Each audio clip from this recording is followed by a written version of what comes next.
ओम श्री साईनाथाय नमः। ओम श्री साईनाथाय नमः। ओम श्री साईनाथाय नमः। सभी साईं भक्तों को नमस्कार।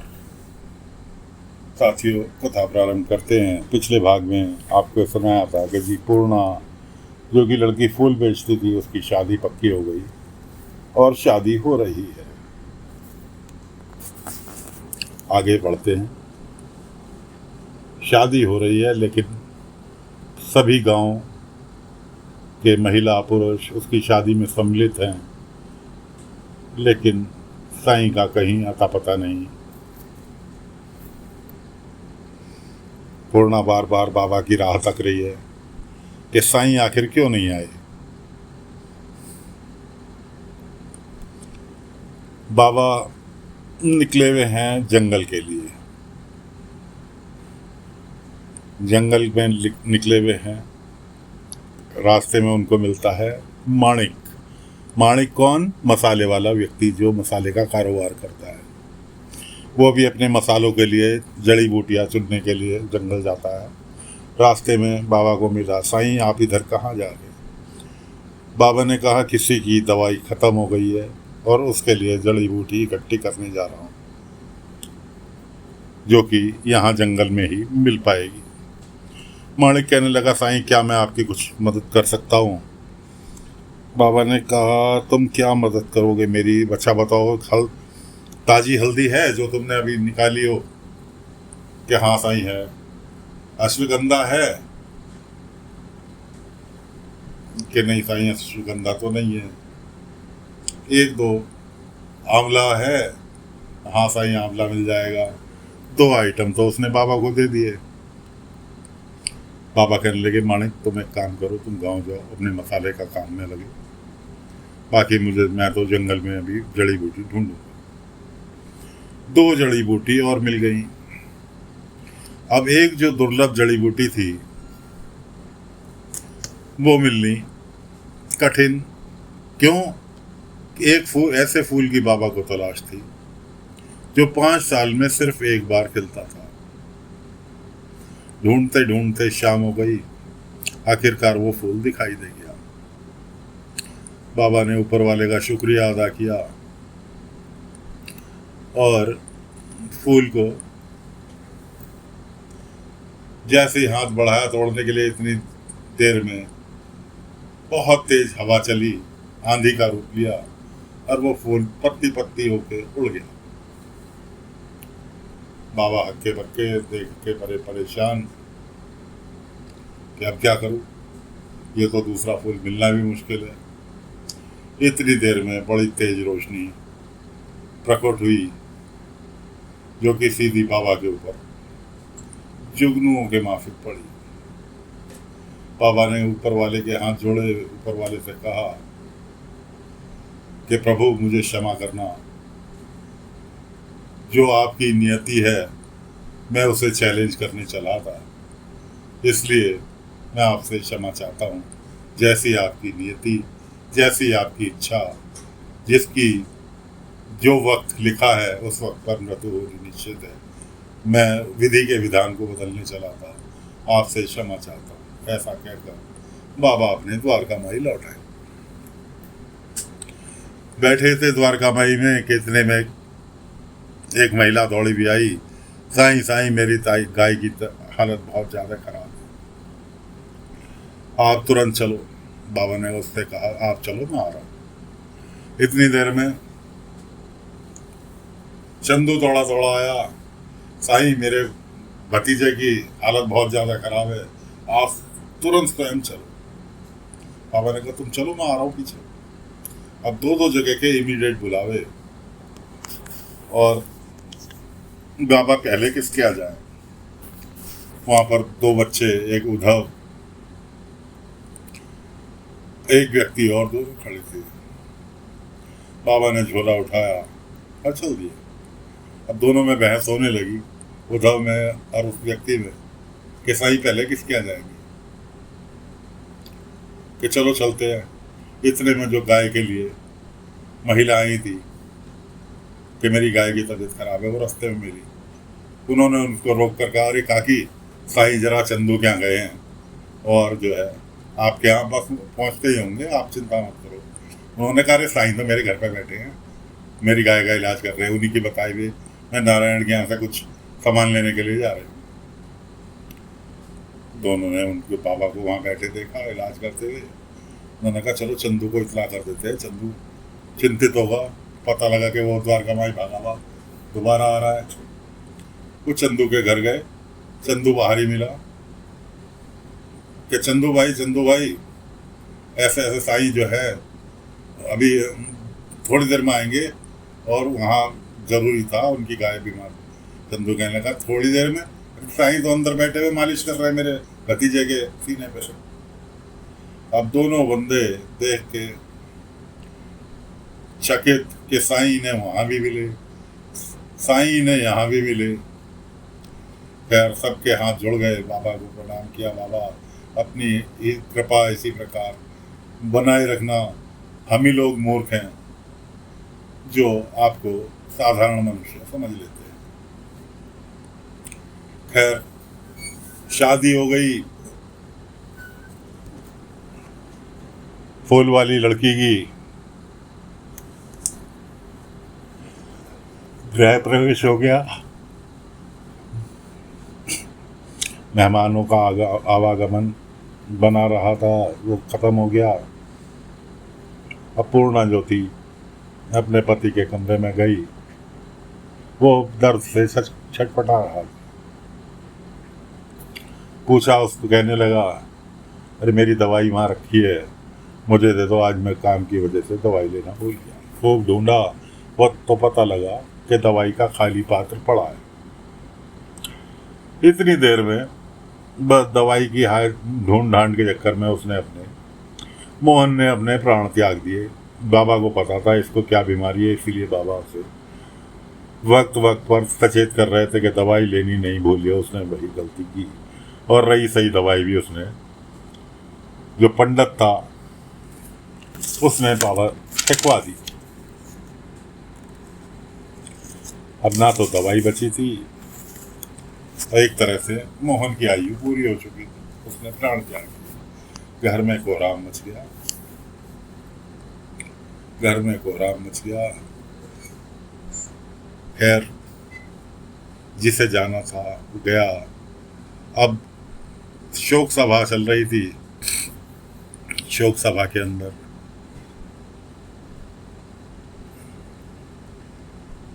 पंडित जो था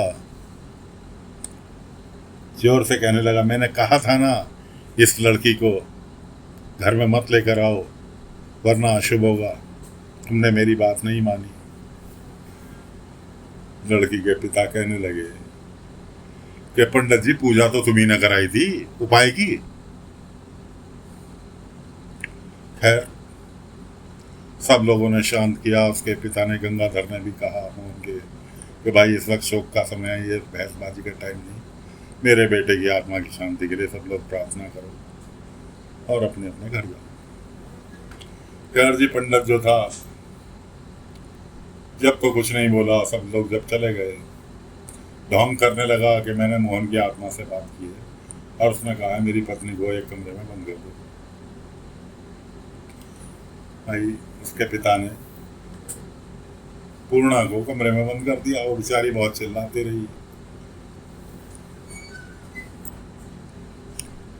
और लेकिन उसकी किसी ने नहीं सुनी। बाहर बैठ के उसके गंगाधर को मत कहने लगा कि भाई ऐसा है, देखो तुम्हारे बेटे ने मेरे से अभी आकर उसकी आत्मा ने संपर्क किया है, उसने अपनी गलती का अफसोस हो रहा है। मैंने जो नींबू मिर्ची गड़वाई थी घर के पिछवाड़े, वो उसने निकाल ली और इसी कारण उसकी मृत्यु हो गई। अब इसके लिए तो बहुत बड़ी पूजा करनी पड़ेगी। क्या होगा पूजा में? कि पूजा में 5 बीघे जमीन किसी विद्वान पंडित को दान करनी है, सोने का नींबू मिर्ची, चांदी के दीपक घी भर के दान करना है। 10 दिन तक ये पूजा चलेगी। गंगाधर की पत्नी कहने लगी अपने पति को एक साइड को बुला के, इस तरह से तो हम कंगाल हो जाएंगे, हम पे बचेगा क्या? वो कहने लगे, अरे बेटा ही नहीं बचा तो हम क्या बचा के करेंगे, कहीं भी कैसे भी गुजर कर लेंगे। लेकिन उसकी आत्मा को तो शांति मिलनी चाहिए। पंडित जी महाराज कह रहे हैं कि जी वो सड़क के द्वार पे तो खड़ा है, लेकिन उसे अंदर नहीं जाने दिया जा रहा। क्यों? उसने गुनाह किया है ऊपर वाले की, उसमें नींबू मिर्ची निकाल ली, जबकि पंडित ने खुद नींबू मिर्ची निकाल के ले गया था। वो पकड़ते, मोहन जो था पकड़ते पकड़ते रह गया, ये लोग छुप गए थे, वो नींबू मिर्ची खुद पंडित निकाल के ले गया। अब दिगंबर बाबू ने अपना जाल फेंकना चालू किया कि मोहन तो रहा नहीं, माँ जो कि बीच में आड़े आता था, अब रह गई है लड़की, तो इसका भी पत्ता साफ करना चाहिए, कायदे से इन्हें लूट लूँ और उसके बाद इन्हें कह दूंगा कि मोहन की इच्छा है कि तुम आश्रम में जाके अपना समय व्यतीत करो, बुढ़ापा अपना आश्रम में व्यतीत करो। इस तरह से उसे पूरा कंगाल बनाने की प्रोग्राम उसने बना रखे थे। अब पूर्णा ज्योति अंदर कमरे में से आवाजें आ रही थी, सब सुन रही थी। उसने कहा, ये साईं मदद करो, ये तो पूरा का पूरा सास ससुर को कंगाल बना के छोड़ने का प्रोग्राम है इसका, मदद करो मेरी, कैसे आऊँ, मुझे बंद कर रखा है। बाबा द्वारका माई में बैठे थे, उन्होंने एकदम से ध्यान में पहुंचे और उन्हें पता लगा कि कोई उन्हें पुकार रहा है।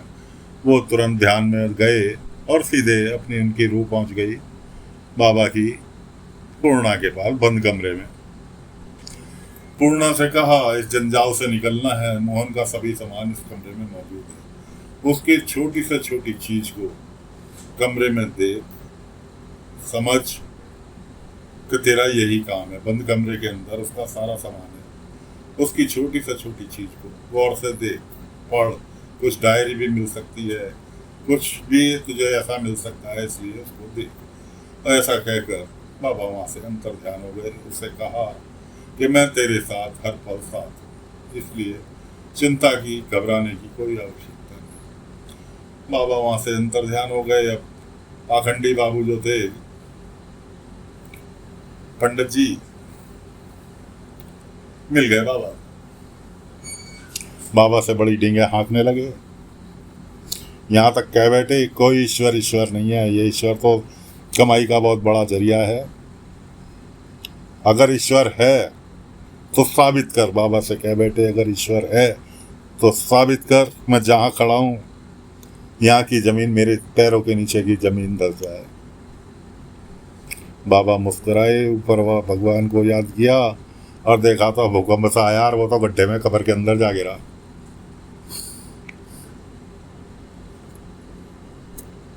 दिगंबर जो था पंडित, गड्ढे के अंदर जा गिरा कि बचाओ बचाओ। खैर उसकी चीख पुकार सुन के बाबा ने उसे बाहर निकाल लिया, और बाहर निकालना था जमीन वहीं के वहीं, फिर तो उसकी समझ में आ गया था। अब 10 दिन पूजा पाठ के नाम पे गंगाधर को लूटने का प्रोग्राम उसका था। तो धर्मशाला में ये लोग ठहरे हुए थे, धर्मशाला से सामान बटोर कर अपने गंगाधर जी के घर पे डेरा जमाने वाले थे, उसको पूरी तरह से कंगाल बनाने के लिए। इधर कुलकर्णी ने इसकी खबर, उड़ती उड़ती खबर सुनी तो अपने चेलों को भेज के इसे बुला भेजा। कुलकर्णी ने स्वागत किया और गुरुजी है यार, गुरुजी हो, गुरुजी तो चढ़ गए आसमान पे। ये पता नहीं कि कुलकर्णी सरकार है वो कुलकर्णी को लच्छेदार बातें सुनाने लगा कि तुम्हारे माथे की लकीरें ये कहती हैं और ये कहती हैं और ये कहती हैं, बहुत संपन्न आदमी हो। तो दुनिया को पता है कि संपन्न आदमी है कुलकर्णी सरकार, बस तुम्हें एक कष्ट है। कि क्या कष्ट है? तुम्हारे बेटे के कोई संतान नहीं है। कुलकर्णी, हाँ मैं दादा बनना चाहता हूँ। अब कुलकर्णी से समझ गया कि ये भी बहुत छठा आदमी है। कुलकर्णी ने कहा, हाँ मैं दादा बनना चाहता हूँ, लेकिन इतने साल शादी को हो गए, मेरे बेटे के बेटा ही नहीं हो रहा। मैं कहा अच्छा, एक काम करो, सिर के ऊपर हाथ घुमाया, एक नींबू हाथ में लिया, ये लो नींबू, पकड़ो पकड़ो। कुलकर्णी ने कहा लाओ, और ऐसा एक सोने का नींबू बनवा कर मुझे दान कर दो, 1 साल के अंदर ही खुशी मिल जाएगी। कुलकर्णी अपनी जगह से उठा और 2-4 रैपट सूख दिए पंडित के, दिगंबर के, कि साले मुझे बेवकूफ़ बनाने के लिए चला है, कोई और नहीं मिला तुझे बेवकूफ़ बनाने के लिए, तुझे पता नहीं मैं कौन हूँ। मैं चाहूँ तो अभी 2 लठैतों को बुलाकर तेरी पूरी की पूरी शरीर को तोड़वा सकता हूँ लठियों से, लेकिन मैं ऐसा नहीं करूँगा। उसने जब कहा मैं ऐसा नहीं करूँगा, तो दिगंबर की जान में जाना है कि ऐसा नहीं करेंगे, कि भाई मेरा एक ही दुश्मन है यहाँ शिरडी में। तो दिगंबर के मुंह से निकला, कौन? साईं। कुलकर्णी ने कहा, यार तू तो बहुत समझदार है कि मुझसे हाथ मिला ले, साईं को शिरडी से बाहर खदेड़ने में मेरी मदद कर, उसके बाद तेरा वर्चस्व मैं यहाँ फैलवा दूंगा, 2-4 धनी व्यक्तियों से भी मुलाकात करा दूंगा और आराम से अपनी दुकान जमा ले यहाँ शिरडी के अंदर। तो दोस्तों, फिलहाल कथा को यहीं पर विराम देते हैं। आगे की कथा अगले अंक में आपके सामने लेकर हाजिर होंगे। कुलकर्णी और दिगंबर पंडित का दोनों का हाथ मिल गया, क्योंकि चोर चोर मौसेरे भाई कुलकर्णी तो बहुत बड़े शिरडी के चोर हैं ही, साथ में उन्होंने एक चोर को और मिला लिया बाबा को भगाने के लिए शिरडी से। उधर मोहन की आत्मा बाबा के पास पहुंचती है कि साईं, शरीर तो मैंने छोड़ दिया, लेकिन कुछ कसक अभी दिल में बाकी रह गई कि मुझे बहुत सारे काम ऐसे करने थे जो कि मेरे अलावा कोई नहीं कर सकता। बाबा ने कहा, तेरी अर्धांगिनी, भले ही एक दिन तुम साथ रहे हो, शादी की, फेरे डाले, तुम्हारी अर्धांगिनी अभी तुम्हारे घर में मौजूद है, इसलिए निश्चिंत होकर वैकुंठ धाम को पधारो, अपनी आत्मा से ये बोझ हटा दो कि तुम्हारा अंश, तुम्हारी अर्धांगिनी, तुम्हारी पत्नी अभी तुम्हारे विचारों को जीवित रखने के लिए तुम्हारे घर में मौजूद है, इसलिए किसी प्रकार की चिंता ना करते हुए स्वर्गलोक को प्रस्थान कर। खैर, बाबा के आशीर्वाद के साथ मोहन की आत्मा तो स्वर्गलोक को पधार गई। आगे की कथा में आगे के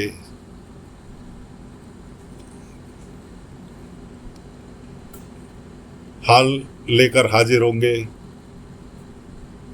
कि गंगाधर सेठ के क्या हुआ, हवन 10 दिन की पूजा जो चलनी थी उसका क्या हुआ। तो साथियों, अगले अंक में फिर हाजिर होंगे लेकर आगे की कथा। आज्ञा दीजिए। ओम साई राम, ओम साई राम, ओम साई।